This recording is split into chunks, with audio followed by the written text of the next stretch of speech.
our fresh economic survey on China from Economists. Any good news there? Yeah, no, David. I think that the bad news is just going to continue for you today. So what we have is we polled economists again, trying to get a gauge on how exactly the Chinese economy is performing. They're now seeing GDP growing 5.1% in 2023, still above, I will point out, the government's target of about 5% set earlier this year, but ultimately lower than what our initial projections were. And really what we're seeing here are downgrades across the board from economists. So seeing a further contraction in exports, seeing CPI, which of course fell into deflation in July, trending upward by a smaller amount, so they shaved their expectations for CPI. Also see a deepening decline in imports. There's really just not a whole lot of good news here, and a lot of it, when we spoke to these economists about what exactly is happening here, a lot of this ultimately just comes back to looking at that really poor July data, looking at that further contraction in property investment, these expectations, as we've been talking about just here on this program, about how deep the property crisis is really getting. That's been a huge part of it. Exports have been a really big drag on the economy this year, and that's really just feeding through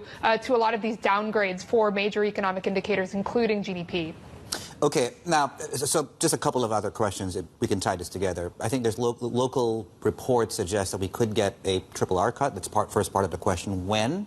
And if we do get it, does that, I guess, in some way offset, it's a matter of time before these growth forecasts then fall below that official target? Sure. So that's from a that sort of speculation today is from a China Securities Journal report that is citing analysts, I will point out. So this isn't any, it doesn't really seem like this is any sort of like extremely close to the matter messaging that we have. But still, I do think it's important that, when you've got a big Securities Journal putting out a front page report like that saying there could be a triple R cut coming, that is, an indication that maybe there's some policy easing on the way. We'll say it actually tracks pretty well with our survey, where economists were saying that they think, I think as soon as this quarter, that there could be that cut to that reserve requirement ratio that the China State Media report was pointing out, that there's just some tightening liquidity in the market right now, especially when you've got all these local government bond sales that need to happen by, I think, the end of next month. So that's maybe an expectation for why there would be a forthcoming triple R cut.